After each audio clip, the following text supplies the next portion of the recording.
Hi, I'm Michael Stittle. And I'm Nick Nanos. And welcome to Trendline, a podcast about polling. We release new episodes every 2 weeks. You can also see us on YouTube. Nick, first, our thoughts are with the people of Ukraine as they fight off this increasing invasion from Russia. The West is fighting back with sanctions, but there's a lot of Russian money invested in places like England, where you were just visiting. What are you hearing from there? Well, first of all, the weather was nicer there. It was like +8. How's that? Not Ooh. to say that this podcast is about the weather forecast in different places, but it was +8 in the UK. And the interesting thing that was being talked about was obviously London is an international center for money from around the world, from the Middle East, from Russia, from China, from the United States and Canada. But the big focus last week in the folks that I talked to on the ground politically was how much Russian money is there in UK politics? How much money are the parties, the national parties like Labour and the Conservatives, have they been receiving from Russians and stuff like that? So the sleeper issue is, foreign money in domestic politics. And that was one of the things that a lot of people were focused on in the context of the Russians invading the Ukraine. Well, Nick, in this episode, we're going to talk about how Canada is reacting to the crisis in Ukraine. We'll also do a provincial check-in with COVID-19 restrictions and how they seem to be loosening across Canada. And again, speaking of the crisis in Ukraine, US President Joe Biden had his State of the Union address last night, and that was a major focus of that speech. So we'll talk about that. But first off, so Canada, we've announced our own sanctions. How do Canadians feel about what our government has done so far? Well, the fact of the matter is we are at war, Michael. We're at war. Maybe we're not in a hot war with the Russians, but when we look at the sanctions, the travel restrictions, all those things, the military support, the fact of the matter is that Canada, as part of NATO, is part of an effort to undermine and weaken the Russian economy in response and through sanctions in response to its invasion. So you could put a pretty face on everything. Canada is at war today with Russia, except it is an economic and financial war.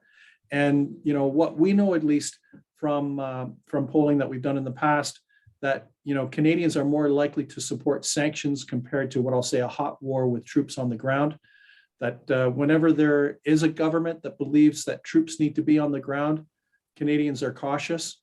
Usually they support the objectives of the mission, but can the mission be achieved in terms of what the objectives are is another point. So right now, at least, if you happen to be prime minister at a time when there is an international crisis and you're on the same platform as other major G7, NATO, European leaders, or the president of the United States, it's usually good when Canada stands shoulder to shoulder with its NATO allies in the face of what I'll say one of the biggest invasions of a country that we've seen in quite a long time, because we have a superpower, Russia, which is still a military superpower, invading the Ukraine, which is not an insignificant country. It's a major economy. And has a pretty, it's a country that has more people than Canada, so it's pretty significant. So it's usually good news when the prime minister of the day stands shoulder to shoulder with NATO leaders. And I think, as you just referenced, there's a lot of Canadians who are personally affected by this, who have friends and family there. Why don't we talk about that? Yeah. Well, think of it this way. According to Statistics Canada, when we went to their great website, how about this? I'd like to plug Statistics Canada. Go to the Statistics Canada website anytime you have a question. Not every day someone does that. That's good, Nick. So according to the Statistics Canada website, there are 1.3 million Canadians who are Ukrainian or who are of Ukrainian descent. Why this is kind of interesting is that if the government decided to have a policy or a more aggressive initiative to welcome, I don't know whether we're going to call them refugees or what, but Ukrainians fleeing their country in the face of a Russian invasion. The fact of the matter is that Canada has a massive Ukrainian community It has massive infrastructure through Ukrainian Catholics, Ukrainian Orthodox, the kind of the infrastructure and other types of cultural groups that accepting Ukrainians into Canada who are fleeing a Russian invasion would be a very light lift in terms of integration. We also have to remember that the Ukraine and Ukrainians are very Euro-facing, very sophisticated population, highly educated. Most of them speak Ukrainian, Russian, and English. So if the government ever decided to be welcoming of individuals fleeing the Russian invasion, it would be an easy lift for Canada to absorb those individuals into the Canadian population and to welcome them as part of our country. And I think the last time Canada opened its arms to a large refugee population was, I'm guessing, Syria, and that made headlines around the world. It seemed to receive a very positive response amongst Canadians for our efforts. We seem to have a history of this. Yeah, and we have a history, but we have to remember that Germany accepted 1 million Syrian refugees. So we may want to pat ourselves on the back on how nice and wonderful and welcoming and caring that we are, and we are a country that is very welcoming. But there are other countries that actually accepted much more refugees. The fact of the matter is that politically, in our polling at least, whenever we've tested on accepting refugees for humanitarian reasons, and I stress that there's usually a pretty good level of support. But what people still want is for it to be an orderly process, for them to be screened like everyone else, and to welcome them into the country. It's on the refugee or immigration front, people only get a little nervous when it seems to be out of control, unregulated, like people showing up at the border, like some individuals were in the West and also in Quebec. That's when it's a bit of a slippery slope. But when it's a refugee strategy that's orderly and for humanitarian reasons, usually Canadians are quite supportive. I should also add, Nick, I mean, we saw enormous challenges and difficulties with Afghan refugees, especially interpreters helping the Canadian Armed Forces. The Canadian government is still trying to get many of them out of Afghanistan. So, I mean, it's, it can be quite difficult. I want to talk about how our federal government has responded in terms of the leaders, specifically Prime Minister Justin Trudeau. He had he took a hit, I guess, with the trucker convoy protests, faced a lot of criticism from a lot of different people. How is he doing? How is his personal brand so far in this?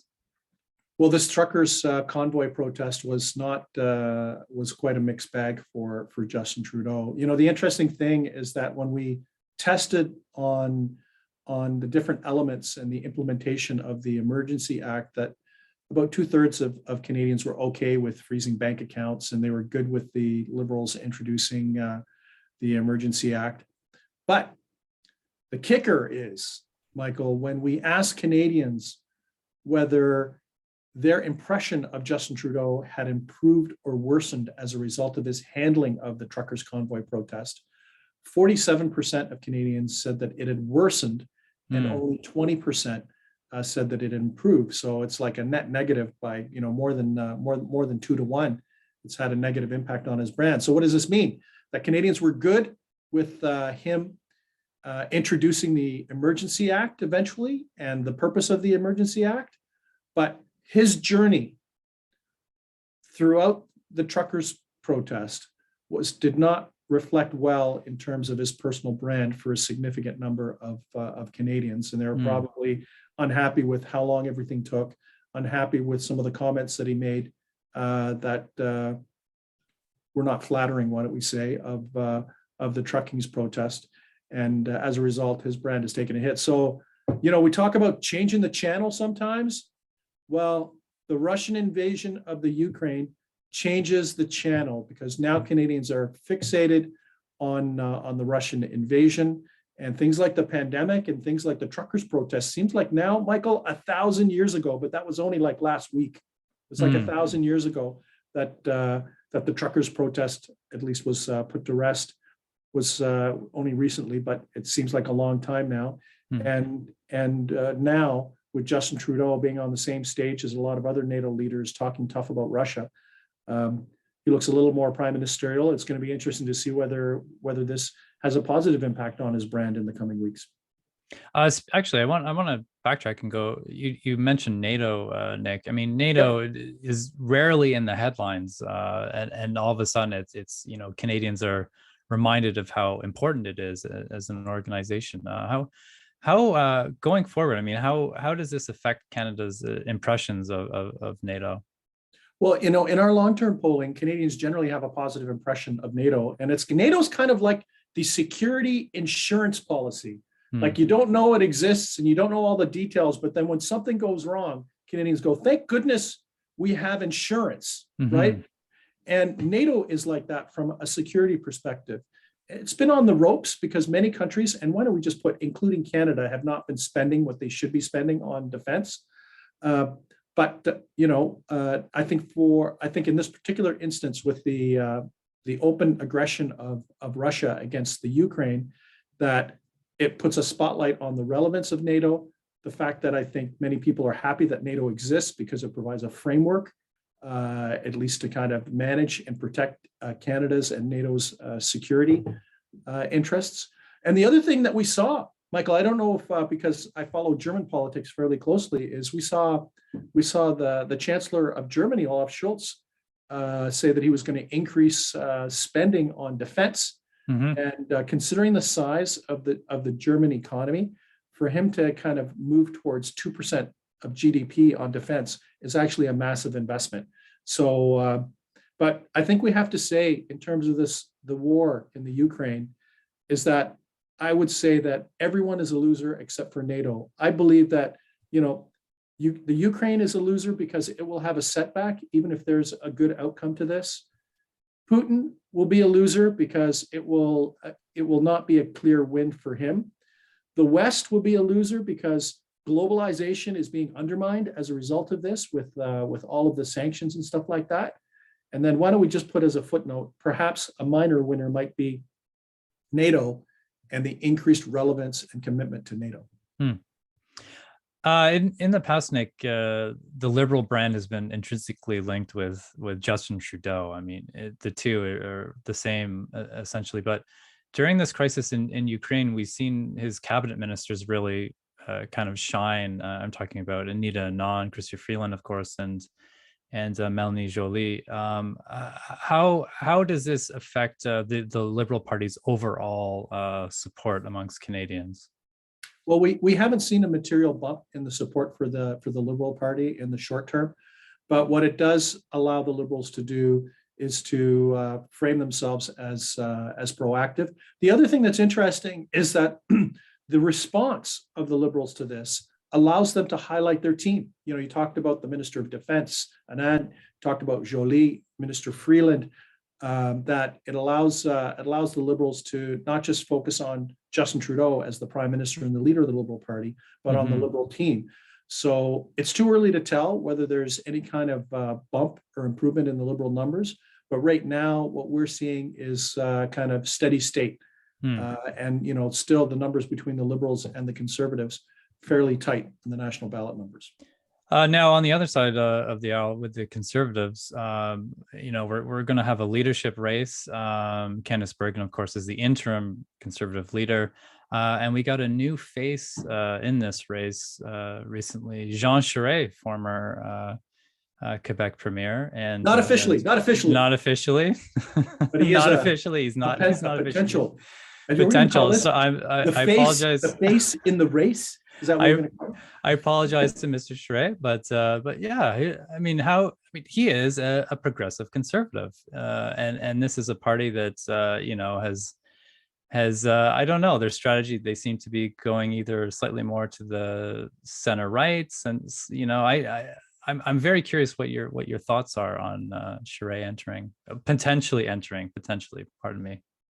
Well, it adds an interesting dynamic because we have Pierre Poilievre, who's declared and openly aligned himself with the truckers protest convoy, and that what I'll say segment of the population. So what we have with speculation related to former Quebec Premier Jean Charest would be more of a progressive vision. But you know what? He's got to be looking at this and thinking, well, look, let's think about Aaron O'Toole's experience, right? He is a conservative.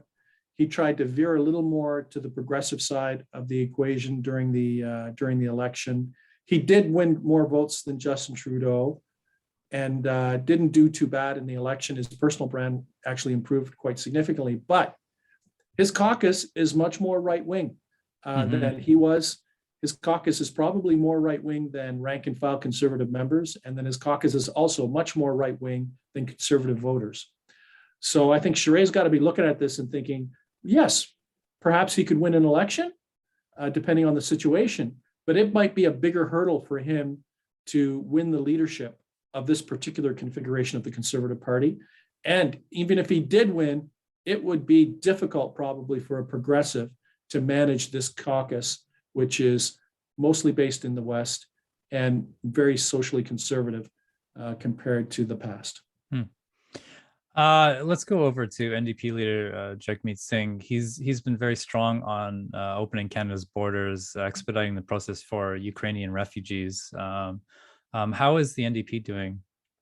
Well, the NDP in our tracking is in the high teens, so they're not doing too bad. And I think Jagmeet Singh is well positioned, but he basically needs the Liberals to make a misstep in order for the NDP numbers to go up.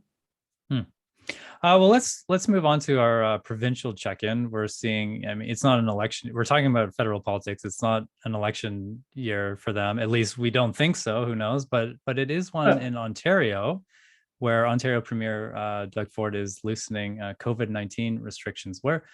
How does this play out for him? Is there a link to this being an election year? Well, I think let's face it, all politicians are thinking about their re-election, regardless of where they are in the mandate. And for Doug Ford, at least, it's coming up fast because it'll be, hypothetically in the first part of June. So like TikTok, Michael will be talking about an Ontario election quite quickly. And what's also very clear is that a number of provinces are very game and interested in loosening restrictions on people's day-to-day lives because they feel that 2 years has been enough, that the pandemic has generally run its course, that now we have to shift to a situation where it's about managing our lives within an endemic that hopefully will not be as life-threatening as the beginning. In your issue tracking, where does the pandemic sit right now? Well, it's been trending down. If we look at the trend line, it's been a roller coaster for the last 2 years, but right now coronavirus is only at around 18% as the top national unprompted issue of concern. It's basically almost at a 3-month low. We haven't seen the numbers this low since the beginning of December. Wow. Nik, we're going to take a quick break, but after we come back, we're going to talk about US President Joe Biden's State of the Union address.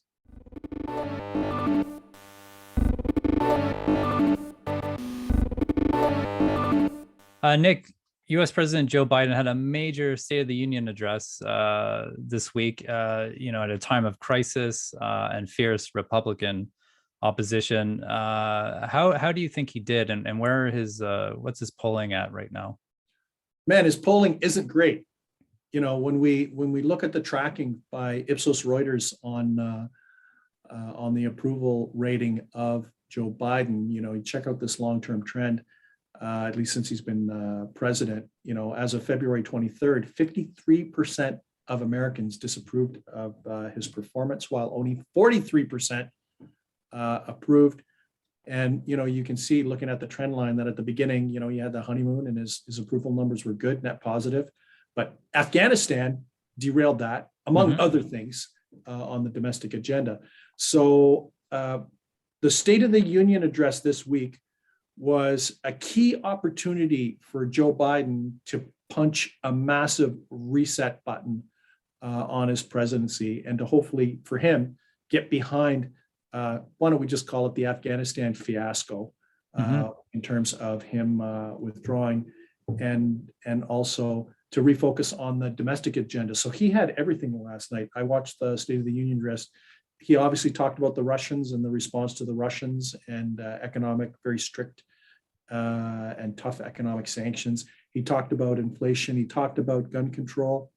He also talked about jobs and supply chain resiliency. And this is where Canadians should really perk up and listen, because, you know, in a world where war is being fought economically, trade is probably the first casualty. And this is where Canadians have to be careful that we don't become the unwitting casualties of a pro-American policy where it wants to be more resilient against supply chains from anywhere. Mm-hmm. I mean, Democratic governments have traditionally been this way. I think Republican governments seem to be more open to looser trade with Canada. As you pointed out, the Afghanistan withdrawal was a major issue for Biden, and I noticed he was, aside from NATO obligations, was very clear that he did not want to put American soldiers on the ground in Ukraine. Yeah, well, you know, the thing is he's lucky Ukraine isn't part of Europe or NATO, because, well, the reality is if the Ukraine was part of NATO or Europe, the Russians would not. I do not believe the Russians would have invaded. They're in that they're kind of in the waiting room, right? They want to be part of Europe, you know, European entrance into the European Union for the Ukraine would basically be almost like a gateway to NATO protection. So, you know, they're, unfortunately for the Ukrainians, in terms of their own security as an independent nation with some sort of democratic integrity, they're in a bit of an awkward spot now, because they're neither part of Russia nor are they part of Europe, and as a result, they're in a very vulnerable place where the president, and you know what, we have to do a shout out to the president of the Ukraine, who has been very effective communicating and mobilizing support in the face of realistically overwhelming force from Russia. So President Biden has been very forceful in his position against Russian President Vladimir Putin. His former U.S. President Donald Trump, not so much. He's actually said some kind words about Putin. I mean, what's going on there with parts of the Republican Party? And I think Trump's going to backtrack a little bit, right? Because I don't think anybody wants to, you know, put on their social media feed selfies with Vladimir Putin. I'll tell you that much, because you know, Putin's become a four-letter word right now in terms of the international community. There's probably a pretty high likelihood that he'll be a pariah.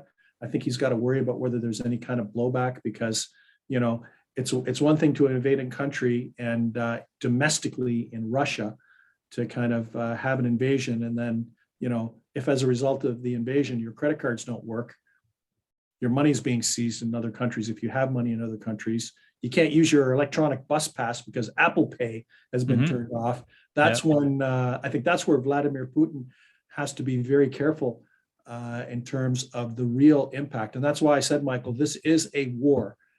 Maybe we don't have troops on the ground, but these sanctions that Canada is supporting basically have declared war on Russia, and Russia is trying to retaliate.